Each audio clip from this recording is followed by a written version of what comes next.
Marketing Research, MSU Retention Rates by Angela Salazar, Paige Gore, Dorian Colbert, Akenzie Athill, Cynthia Hubbard, and Luke White.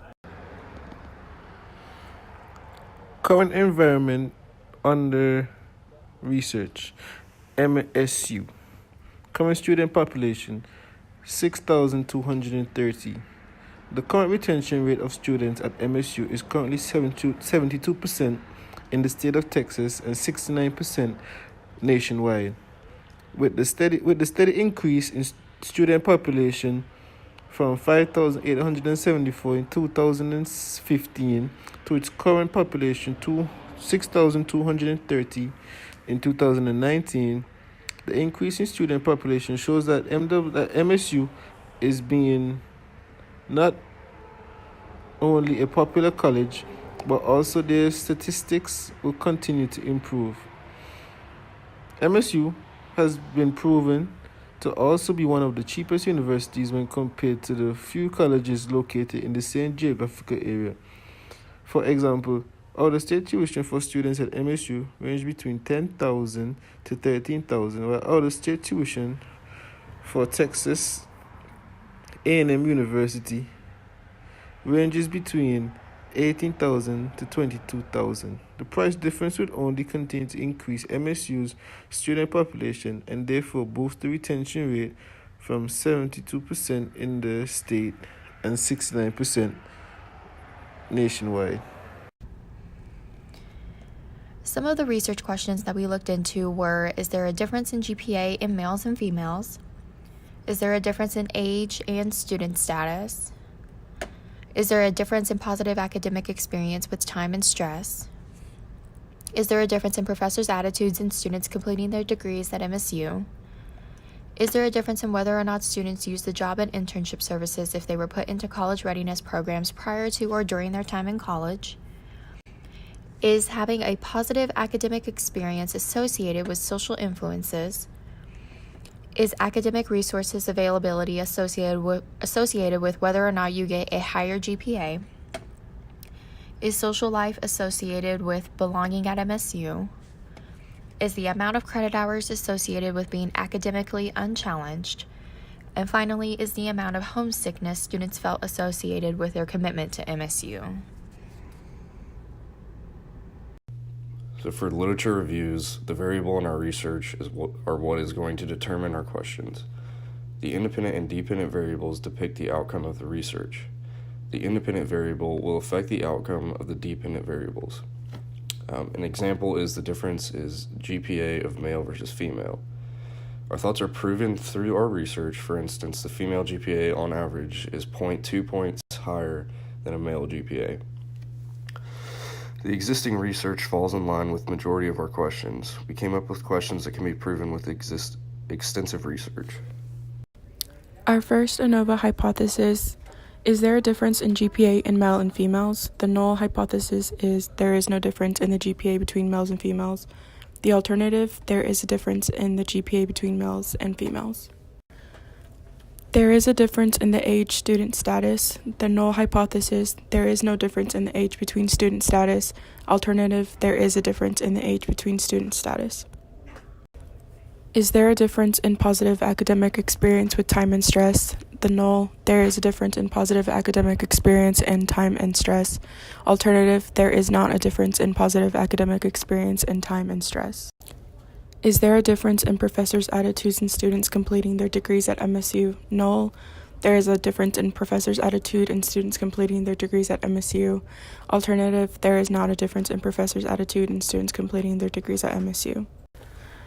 Is there a difference in whether or not students use the job and internship services if they were put into a college readiness program prior to or during their time in college? The null, there is a difference in usage of job or internship services if students were enrolled in a college readiness program. Alternative, there is no difference in usage of job or internship services if students were enrolled in a college readiness program. The first question that we looked into for the regression analysis is having a positive academic experience associated with social influences? The null hypothesis is having a positive academic experience associated to social influences versus the alternative hypothesis where positive academic experience is not related to social influences. Our second hypothesis, or our second question, is academic resources availability associated with whether or not you get a higher GPA. The null hypothesis is academic resources availability is positively related to receiving a higher GPA, versus the alternative hypothesis where academic resources availability is negatively related to receiving a higher GPA. For the third regression analysis, is social life associated with belonging at MSU? The null hypothesis is social life is not associated with belonging at MSU versus the alternative hypothesis where social life is associated with belonging at MSU.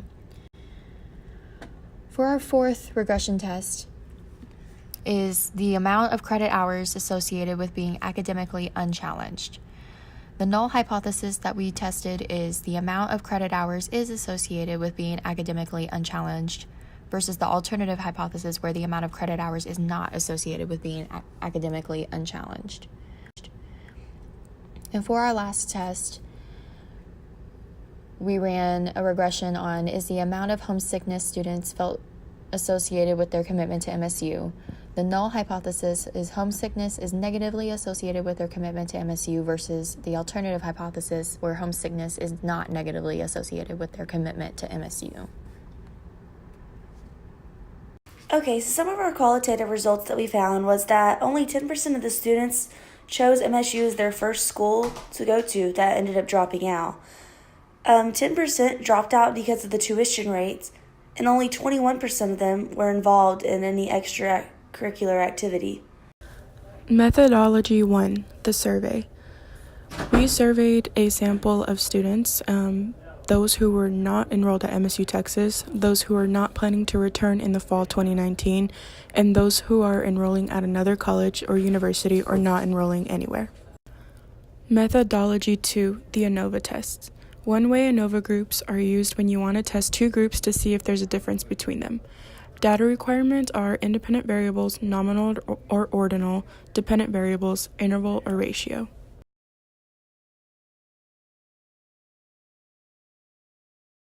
And here is the table showing our results from the regression analysis. It has it labeled out by the dependent variable, independent variable, and the beta and the significance levels. We found many results when doing this research for the project, but some of the more notable ones were that there was no difference to be found in the GPAs between male and female students. A first-year student, like an 18-year-old, is more likely to drop out than a returning student, like one of those that are older in the classroom. And also, the small school in town is a reason that many drop out of MSU. Do the new findings agree? Yes. The new findings and results show that there is a consistent negative significance between the variables that were ran through the regression test. How do the new findings differ? The new findings differ from the previous findings because there is no relationship between the variables that we tested. Do the new findings differ from the literature reviews or qualitative research? The new findings differ from the qualitative results by showing that there was no significance in between the variables, whereas the qualitative results did. In conclusion to our findings, MWSU seems to be going on a downward slope as far as keeping young students in school to finish their four-year degree. Although tuition rates are lower than other universities in the geographical area, retention rates seem to be low for young students, and dropout rates are seemingly higher during the first 2 years of college here. While conducting our surveys, students that seem to drop out Midwestern seem to have a disconnect to the campus both socially and academically, which are key factors in creating a great college experience.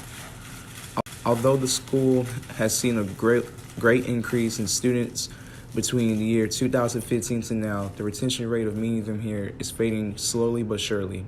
Increasing awareness of how we can improve campus life both socially and academically, more specifically for the first 2 years of the college student's life, is key to Midwestern's future success.